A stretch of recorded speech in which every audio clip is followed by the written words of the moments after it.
We continue our series profiling the finalists for the 2017 Louisiana Farm Bureau Young Farmer and Rancher Achievement Award. The winner will be announced during the 95th annual meeting of the Louisiana Farm Bureau in New Orleans. This week we traveled to Caddo Parish to meet the second finalist, Jacob and Kari Rumbaugh, who raise corn, wheat, soybeans, and cattle on their farm in Belcher. With a background in civil engineering, Jacob employs science and new technology to improve and preserve his family farm for the next generation.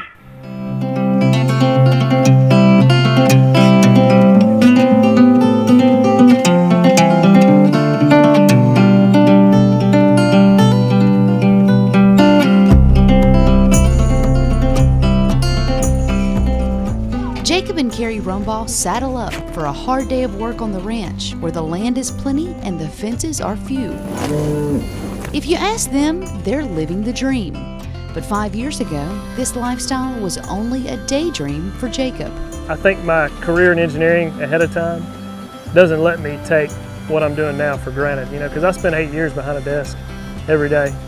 And I can remember sitting at the desk and it's 100 and something degrees outside and thinking, I wish I was outside sweating right now. Jacob and I both grew up being outside, being around farming and ranching, and it gets in your blood. And like I said, we both have college degrees. We both worked jobs in town, and he was miserable. Today, though the hours are long and the outcomes often uncertain, misery is no longer his companion. The Rumbaughs are a modern-day ranch family at home on their own range. This profession allows Jacob and Kari to share their love of agriculture with their two children, Ada and Reed. We're also teaching the kids to help learn how to work the cattle, and so they come along every time, and they're learning that role as well. Not only are the Rumbaughs nurturing strong family values in their children, Jacob also utilizes his engineering and management skills to raise 1,000 acres of corn, wheat, and soybeans from his office on wheels. We try to improve every year. I'm not sure there's been one year where we've done the same thing twice. And we're always searching for a better way, a more efficient way to do something. So we've tried to integrate more technology. We've started to variable rate everything. So we find all the data we can, we use our data and use that to drive decisions on the farm.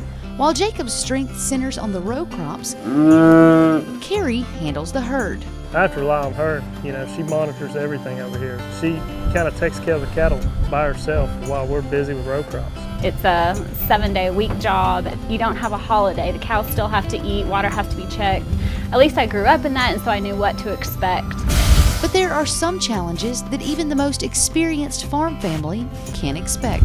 This past fall, cattle prices dropped dramatically, and so it's hard to have a budget planned for the entire year when you're at the mercy of the markets, essentially. And so that's the hard part, just never knowing how much money you're going to make from year to year.